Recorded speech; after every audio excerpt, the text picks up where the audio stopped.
All right, on Kicked Back, we have a superstar guest with us here, Brad. And on Hey, his yeah, what's up, Brad? How you feeling? hey, thanks for having me, man. It's a pleasure. No, the pleasure is all ours because 530,000 followers on TikTok.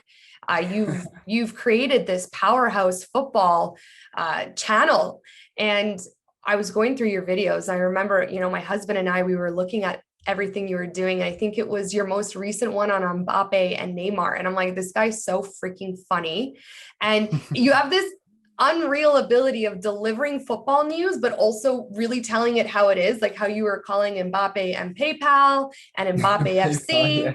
You know what I mean? I'm like, this guy is so good at what he does. So I'm so pumped to have you here. And yeah, I just think that you're great. Thank you. Of course, But of yeah, course. I wanted to ask you, when did you Yeah. actually stop playing football? So, So I played when I was 10 years old. I started playing football by accident. I went outside one day, went to the park, and I saw everyone playing, and I'm like, wow, what is this sport? And then I told my dad I wanted to play. He signed me up with my mom, and then by the age of 14, I was on our provincial team, which is one step below the national team here in Canada. So I had like a super quick progression. And mm. then 17 years old on the Canadian national team, went to a World Cup, played in a World Woo, Cup. And yeah, I went to New that Zealand, is played in, crazy. it was, thank Congratulations. you, thank you. It was the Junior World Cup, but nonetheless, a very big honor for me and a very Mm, cool experience. And then went on to play in the US, got my education, but I had 3 knee injuries. So I had to stop playing, which was shitty because mm. I wanted to go to the Olympic Games at that point, which would have been in Rio. Rio, I think, was in Yeah. 2016. Mm. So the football gods weren't on my side, and I had to hang up the cleats. But then I decided to get into TV and broadcast, and here we are now talking about football, which is the best sport in the world. I'm trying to convince Of Brad, course. right? I'm trying to convince North Americans here that it's the best sport. You Europeans know. Yeah, of So we're course. The whole world knows apart from North America. honestly okay. Yeah, tell me what it's like to live in England and be a football fan. Oh, it's amazing. You don't understand when there's games, everyone's together and it's just crazy. The fans go a little bit too crazy at times. You must have seen with abroad how fans get arrested and all this random rubbish. But yeah, it does get crazy. It's amazing. It's like so involved in our culture. Do you have any crazy stories of maybe even when you went to a football match or any of your friends that you're just like, this shit's nuts here? Um, yeah, I have a few actually, but Tell me. one that was the most craziest was I went to an away game. So it was an Arsenal Tottenham. So Okay. yeah, I went with my uncle and he took me. I was on the Tottenham side, and there was just so many things happening. There was a line of stewards like blocking both sides of fans. People were throwing stuff at each other. People were literally taking off their tops and throwing it at each other. Like the English fans are nuts. They're actually crazy. Okay, so which side was crazier, Arsenal fans or Tottenham fans? Oh, 100% Arsenal. 100%. Wow. They're killers over there. I don't know what got into them, but yeah, Arsenal are definitely worse. Okay, so these fans must be pumped because a lot of people are saying Arsenal fans have something to actually look forward to this season with their team. They must Mm. arguably have probably the best player in the Prem. So hopefully for Who's Arsenal that? fans, Who's that? Jesus. Wow. Best player in the Prem? No Well, way. no, I'm a Kevin De Bruyne fan. So I'm gonna That's my always, boy. is he? Okay. That's Kevin my De Bruyne boy. Yeah, is, of course. that's why I always say arguably because he's in the conversation. I'm I know you're a City guy, so I'm not surprised Mhm. that you agree with me with that. But I just will never bet against a midfielder, like a center midfielder, like Kevin De Bruyne, to be in the conversation. People will always go to strikers or attackers as the best player, Mm. but midfielders don't get Yeah, enough because credit, they I get the think, goals. That's because they why. get the goals exactly. Yeah. But then when you look at Kevin De Bruyne's pass in the Newcastle game, which I believe was for the game leading goal, his freaking pass went through a defender. Like he literally megged. Yeah. I don't know if that's the right word in England, but the ball Yeah, went through the nutmeg. Yeah, Newcastle. yeah. Yeah. He megged the defender on the way to the pass. I'm like, show me another midfielder in the world. Modric is up there, but I don't even think quite up there. And I say that Mm. respectfully, that can do that Yeah. aside from Kevin De Bruyne. See, I was having this conversation with a mate not a long while back, and we were saying who's better, Modric or KDB? And his argument was, oh, but Modric's got the Ballon d'Or. But then again, I was like, if you watch both of them play, Kevin De Bruyne, he sees stuff a normal human cannot see. You know what I mean? He has the eyes in the back of his head. Actually, not even the back of his head, the side of his head, everywhere in his legs. He can see everything. It's crazy. Honestly, it's true. He's 10 steps ahead of everyone on the pitch. It's like he Seriously, almost yeah. can like see the future. Maybe that's a Mm. weird conspiracy theory we can start, that KDB can like predict the future. He's some like weird fortune Yeah. teller in football. I don't like the whole Ballon d'Or conversation because at this point there's been a couple questionable Ballon d'Or. I love Messi, always will be one of the greatest of Mm. all time, but there was one or two that he won that may or may not have been Mm. rigged. Yeah, I see what you So mean. I see what do you you know mean with what the I Ballon mean? d'Or. Mm. I understand when people are like, yeah, Modric deserves that title, but it doesn't solidify the case for me. Exactly, exactly. And Okay, talk there's to me. also players that are outstanding that haven't won the Ballon d'Or, and you're like, how? How have they not won the Ballon d'Or? So I mean, it's just it's a valid argument, but I don't know. You can't really outweigh the actual individual performance. You know what I mean?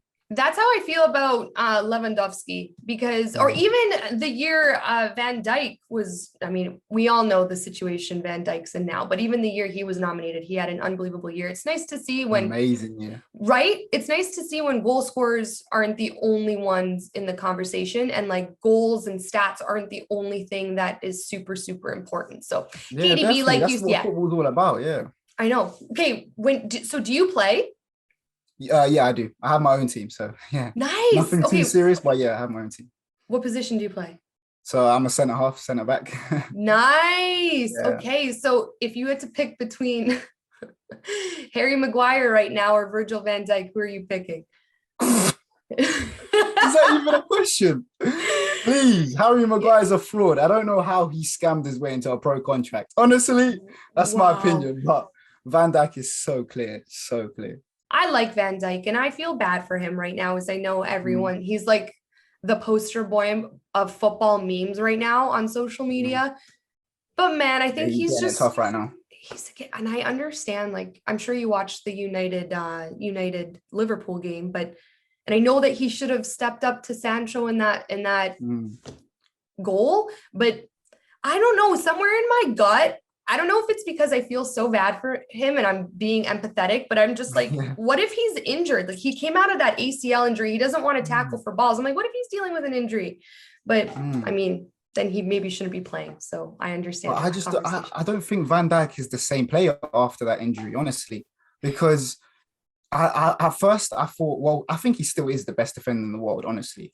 But right now, and it's like not even right now, sorry, the last 2 years, he's just been there's something about his game, and I don't know what it is, but he just doesn't involve himself too in tackles when he needs to. That's it. He's scared to be a risk taker. He doesn't like to take risks. He likes to be positioned. I don't want to lose this position. I want to either push him towards the goal and take a bad shot, or like just hold out, you know what I mean? Like get someone else to come in with him. But I just don't think that in one-on-ones, especially, I think he's very, very sus in one-on-ones.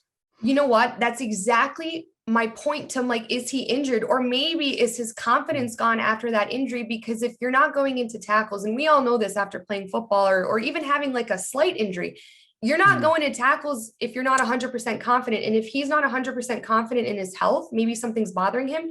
Why would he? Maybe he is exactly. trying to, maybe Yeah, he's true. overthinking positioning and where he is on the pitch because he doesn't want to get involved in like a big physical tackle. So Mm, that's where I try and see it maybe from a player's perspective. Something has to be wrong, because I agree we haven't seen the same Van Dijk since we've seen him, be nominated for that Ballon d'Or. But at the same time, like, I understand what Liverpool mm. fans are saying, but I really like him, and I get a lot of shit for saying that, but I don't want to give up on him just yet. We're still early in the season. Yeah, of course. Yeah, I think it affects you. Injuries affect you physically, of course, but Of I course. think it does actually play a part mentally. So obviously you don't want to get hurt more. You don't want to like risk your career. So obviously he is Yeah. probably just holding back. So, but I don't know. The whole Liverpool squad's a mess right now. So it's crazy. Yo, what do you think? I think they said that was Klopp's worst ever start to a season since he's Yeah, been it with is. Liverpool. So Mm. that's, He's not taking that too well. I love listening to all of his excuses at the end of the game. Like, I just think that he's such The pure pitch was entertainment. dry. Yeah. Pitch was dry is a freaking classic. Time ran out. Like, he's Yeah. just so funny, but I think he does it strategically to take the heat off of his team. That's why I just love Klopp. But I don't know, man. Liverpool, again, we're early in the season, but it's not looking good with them with injuries. I think, them losing Sadio Mane was more of a loss for them than they even anticipated. And Yeah, I think that's the biggest loss of them all, to be I honest. agree. Man, Brad, I knew we'd get along. I totally agree. I made a TikTok about this yesterday. We were talking about it on Kicked Back, actually, in our show yesterday, that okay, I actually do think he would have made a big difference on the pitch, just because everyone knows what Mane brings to a football game, but also his mentality is different. Like, even if Liverpool still lost that game, I think he would have been a guy to kind of change the momentum in the locker room. He would have Definitely. he would have maybe taken all of the Liverpool players out of this like weird cycle that they're in and been like, okay, like, we can now change the tide. And they lost a guy like that who could do that both on and off the pitch. And I think that was a massive L for him. And I don't know. I know that everyone's like, he wanted to leave because he wanted a change. But I think that if I'm Liverpool, I'm like, how the hell are we keeping this guy? What do we need to do to keep him? Exactly. I would have done everything in my power, honestly, because Mane was that player that you know how Salah carries the team. Salah Yes. loves getting goals. He loves getting assists. He does nearly everything. But Mane was that guy that gave him a break, like that actually let Salah kick back sometimes. Or if Salah was having a bad game, Mane would take over. You know what I mean? He doesn't have that anymore. I know. Luis Diaz, Jota, Nunez, I just don't think they can do the job. Okay, I agree with you. I want to go back to your Harry Maguire comment, because here, at least everyone here, we're just like, is he the most hated player in football right now? And we're like, we believe yes. Is he overrated? Is he overpaid? Is he a really good footballer, but just has had a really bad spell? Like, what are your thoughts? So, with Maguire, it's a tough one, because if you look at him, I don't think he has great footballing ability. I believe he can play in the Prem, maybe for a team like Fulham, Leeds, or something like that, something small. But I think what really messed him up was the price tag. So what Man U did to him, buying him for that much money, it just raised expectations and just completely killed his game. Not only he probably just overthinks everything now, because he's like, I'm worth 80 million. Like, I have to be this crazy top 5 defenders in the world, you know what I mean? But he just isn't that player. Honestly, I think if he was at a smaller club, he can do so much more. He would be so much more confident, 100%. Okay, Liam asked a question because he wanted to send you some questions. And he said, do you think Harry Maguire should be in the England squad at the World Cup?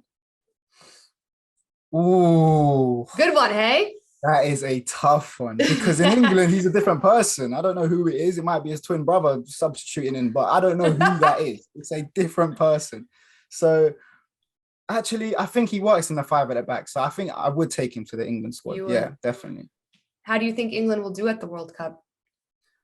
Well, I want us to win it. I think we have the potential to win it. I think we have the players to win it. I'm not so sure about the manager to win it, but I think it's our time. If we don't get it during this time, I'll probably be dead by the time we win. So honestly, pretty much. So my whole family was born in Poland.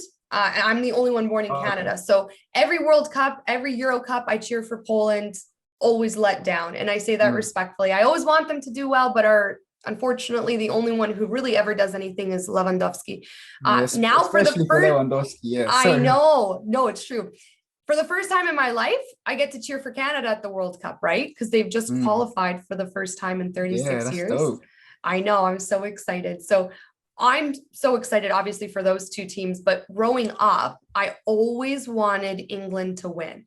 And they messed me up as a fan, because I'm like, on paper, they're the best, one of the best teams in the tournament, but somehow always like effed it up, to say that nicely. So I'm really hoping that you really should win your group, and you guys have a really good run in the tournament.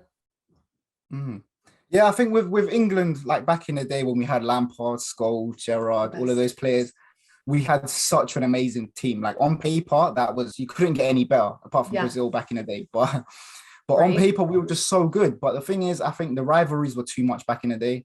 players didn't like each other. There was snidiness. The changing room must have been a mess. You know what I mean? But now I think we're so together now. Even rivalries, even Man U players, Man City players, Liverpool players, we're all together when it comes to internationals. So I think this is the best chance we have of winning. And if we don't, then we're failures. But yeah.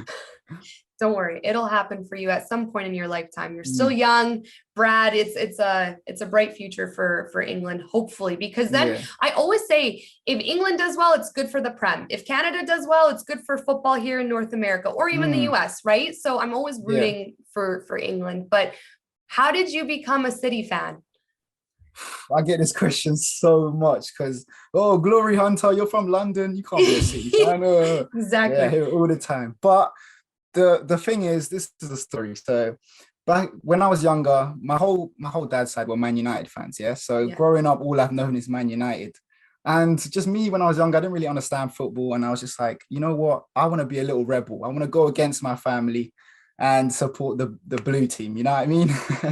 So yeah, I just chose Man City, and I'm glad I wasn't disowned. So I was about to say, what did your dad say when you decided to do that? Yeah, they hated it. They absolutely hated it. But it was at the time they weren't even a team. You know what I mean? They were finishing mid-table. So it's just they didn't really care because I was young as a kid, but they didn't really think right now I'll still be a Man City fan. But yeah, that's pretty much it. Yeah.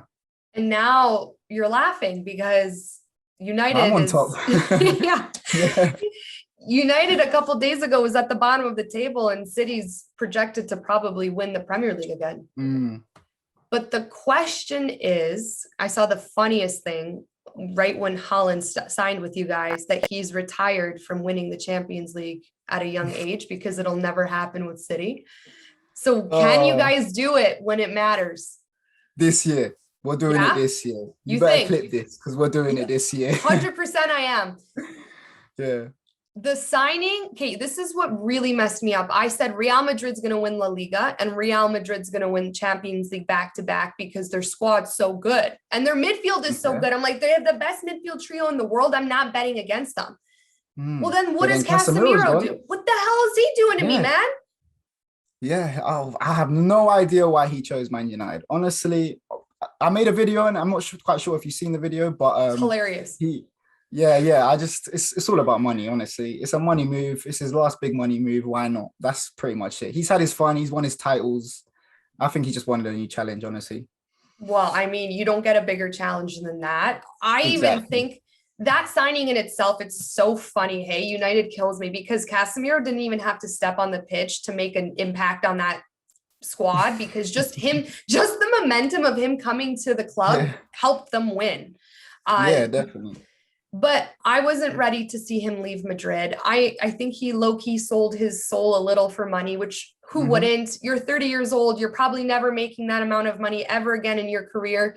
But now grand a week plus, that's crazy amount of money. Like I would do that. So honestly, I think I said on our show a couple of weeks back, I'm like, for me, I'd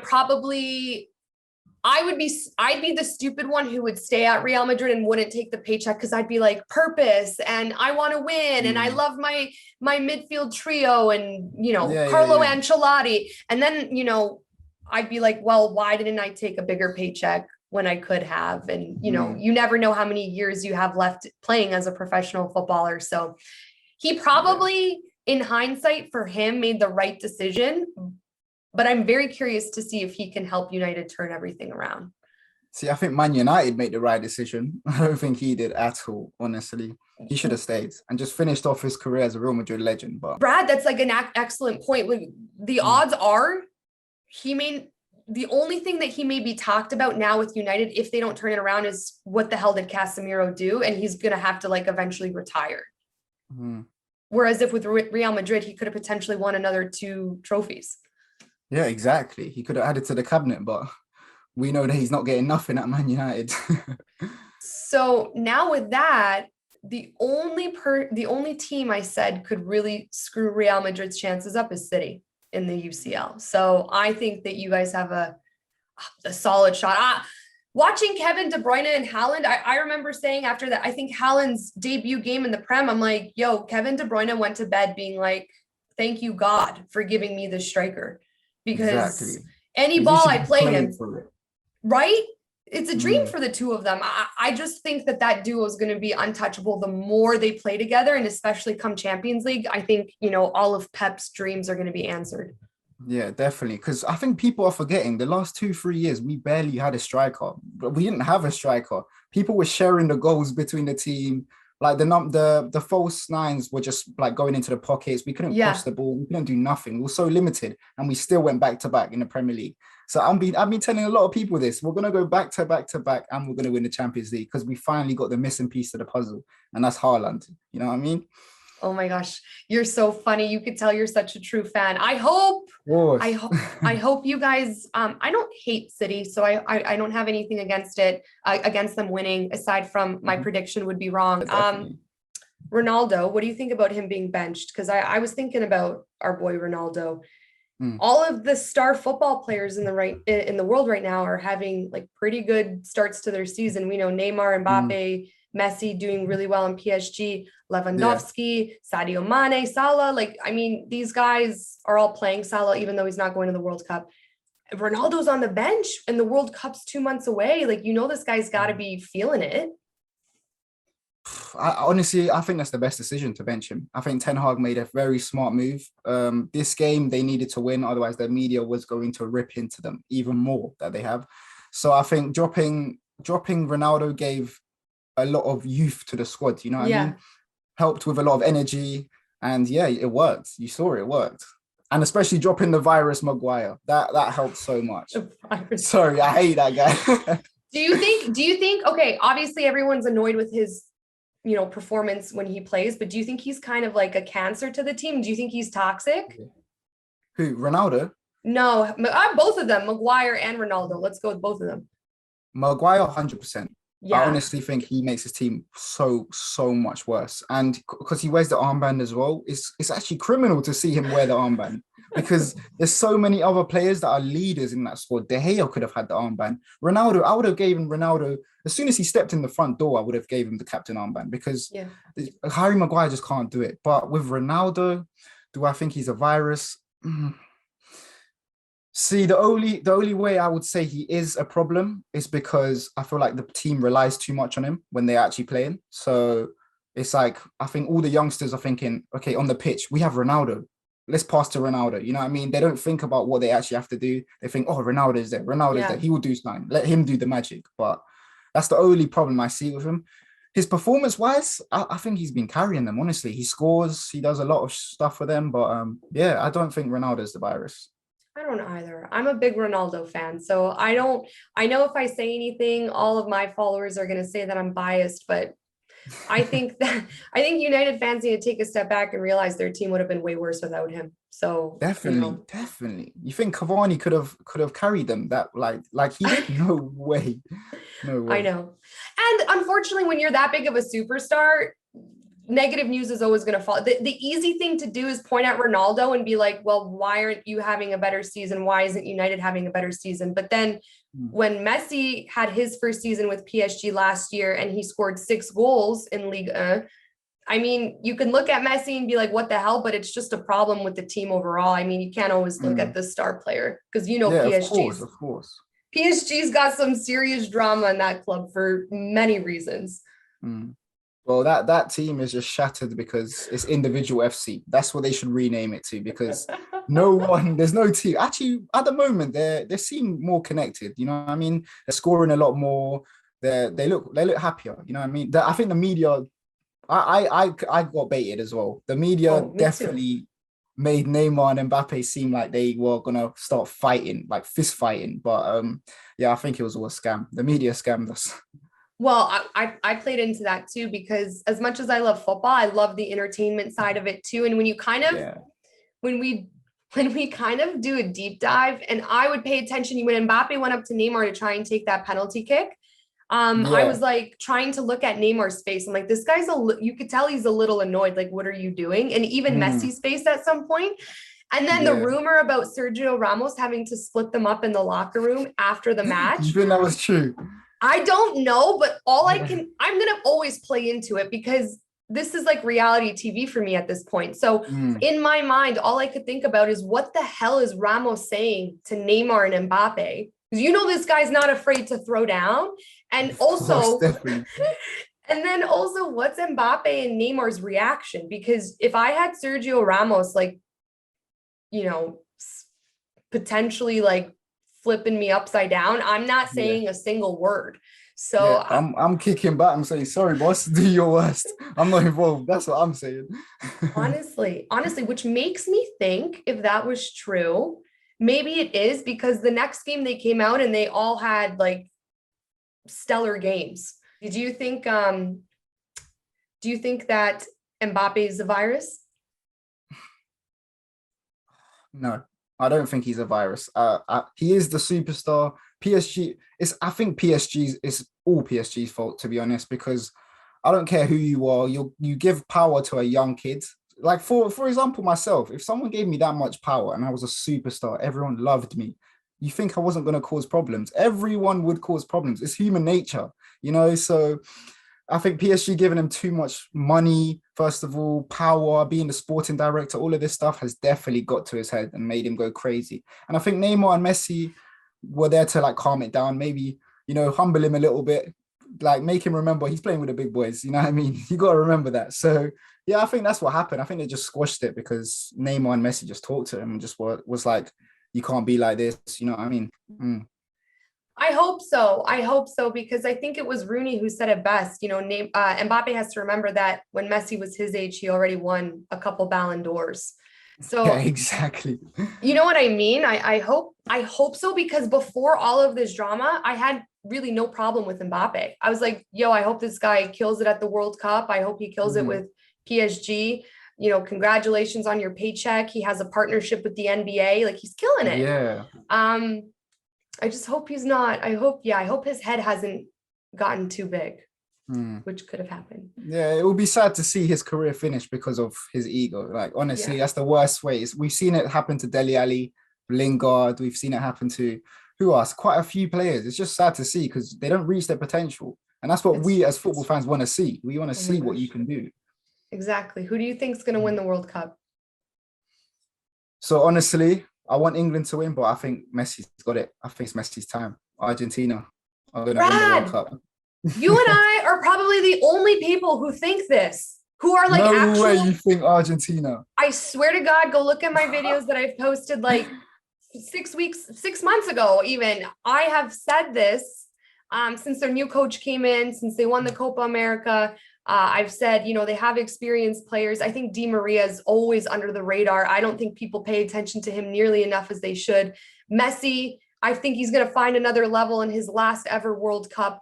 And I keep saying that when Messi does win this World Cup, because I'm helping manifest it for him, he will solidify his case as the greatest of all time, past, present, future. No one will touch him. So I don't know. I have this gut feeling it's Argentina. And whenever I say that, people think I'm nuts because it should only be Brazil. People are only thinking it's Brazil. People always think Brazil though, and they always end up underachieving. But with Argentina, I've been saying this for so long, the longest time, because I must have left a comment on one of these big TikToks. I think it must have been the Champions League TikTok. And they showed a video of all the players walking past the World Cup trophy and them hugging it and like just being with it. And then I saw Messi and the look in his eye. From then I commented, I was like, it's his. It is his. The World Cup is his. And the amount of hate I got for that was crazy. People were like, you're crazy. You don't know what you're thinking. You don't know ball, the normal. But I genuinely think Argentina are winning it. I am 100% with you. And I'm so happy because when they do win it, we look like geniuses. I'm going to clip this. I'm going to clip this because we called it. I'm even going to find your comment on that Champions League video or wherever, or if you find it, let me know because I'll let you know. Please, because I don't like picking the teams that like France and Brazil and whoever else. England's in the conversation. I'm like, no, I don't like going with the bandwagon, but in football, for some reason, when you go against the tide everyone then goes to, you don't know anything about football. You You're don't a know woman. ball, Yeah, yeah. you don't know ball. That's my favorite comment. I'm like, okay, relax. But I'm so freaking pumped that you picked Argentina. I wasn't expecting Mm. that. No, yeah, All right. definitely. If it's not Argentina, then I think it's us, but I don't think it's us. So I think semi-finals is going to be England, France. And then the other side is going to be Brazil, Argentina. And then England and Argentina are going to meet in the finals. That's Holy what I've predicted. Yeah. Okay. So then obviously you'd probably want England to win. Would you push your pride aside for being right to want England to win? See, I don't know, I think England have more chances than Argentina. I mean, not Argentina, sorry, Messi. Yeah. So I just think, you know what? I'll push my pride aside and I will actually give it, I would actually give it to Messi. You know what I mean? I would say I don't want England to win it. This what I do, of course, but I would give it Yes. to Messi. I want to see that. He's my GOAT. So I would want to see him with that World Cup trophy. Honestly, that semifinal that you just listed would be, I think every football fan, every sports fan in the world would tune into that. That would Yeah, be definitely. crazy. What Mhm. would you do if it was Messi Ronaldo in the final? I think I'll have a heart attack. Honestly, that would be That's the it. best thing I could ever witness. Yeah, I would honestly love that. But I think Argentina would smoke Portugal right now. I think so Copa too. America winners, Portugal, they have good individuals. They're not really good as a team. I don't know. I feel like when Ronaldo's retired, I think that's when Portugal will start to pick it up with the youngsters like João Felix, Bernardo, well, Yep. Bernardo's not a youngster, but all of these young players coming up, I feel like that team is going to be really good. But yeah, I definitely think Argentina would win. All right, I'm clipping this because you're the only other person that I've talked to, aside from my dad, which my dad and I never agree on football takes, but we do this Mm. year, that thinks Argentina's going to win. So that's awesome. Okay, before I let you go, I want to know what was Mhm. your first ever viral video on TikTok that changed your life and that Ooh. helped you realize that you're this super awesome content creator in the football world. Oh, thank you. You're Yeah, welcome. I've only been doing this for just over a year, so I actually remember really clearly what my viral video was. And Okay, so tell me. basically, it was during the Euros.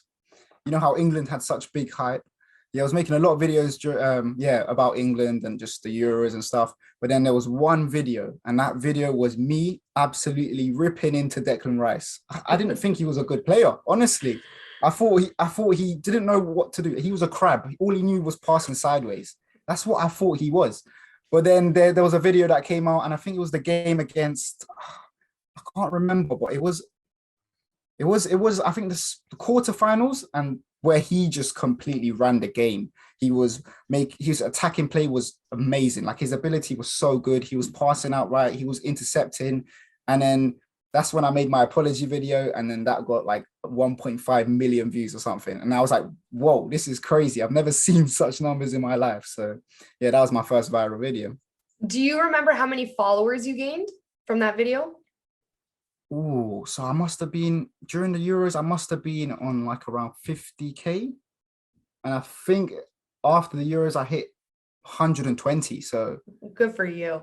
yeah, it boosted me so much. But thank you. Yeah. Oh my goodness. So for all the smaller accounts out there, one video can change it for you and Mm, to keep going because now your content, it's just like I said at the beginning of this episode, you have this really good ability for condensing a topic. Like it's digestible, but you're telling the news, but it's freaking hilarious. Like you even mm. called when you're in your video when Casemiro went to United, how you called Ronaldo his daddy.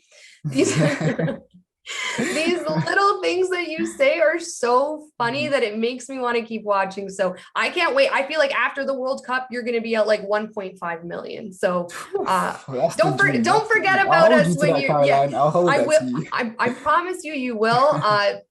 Don't forget about us No, when of you're course not. Of course not. tell everyone listening where they can find you on all your social media platforms so they can understand what I'm talking about and go watch you and follow you themselves. Yeah, if you want to see my awful opinions on TikTok, it's Bradz Talk Sports. On Instagram, it's Bradz.ts. And it's the same for Snapchat. So everything else is the same. Nice. Yeah. And you're on YouTube, right? Yeah, Bradz Talk Sports on YouTube as well. Good for you. All right, my friend. I appreciate your time so much. I know you're busy. I know that you just had a big signing. And PayPal, watch out.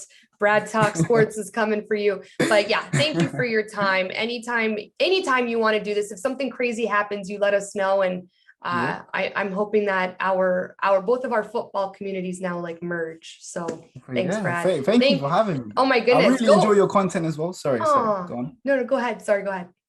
Yeah, I really enjoy your content because I feel like you like the way you report stuff is so well, like especially because we don't see a lot of female creators. It's like when you see a female like doing the stuff that I'm doing, it's just like wow, it's like the sport is actually getting massive now, and it just gives you more appreciation for the sport, you know what I mean? I'm giving Especially because you you're an ex-player. props through the screen. We blow it up over here. I don't know if you guys do that. Awesome. Bradz, you're the best. Thank you so much. Good luck with everything, and can't wait to see you kill all the rest of your content. Yeah, thank you very much for having me. It's been a pleasure.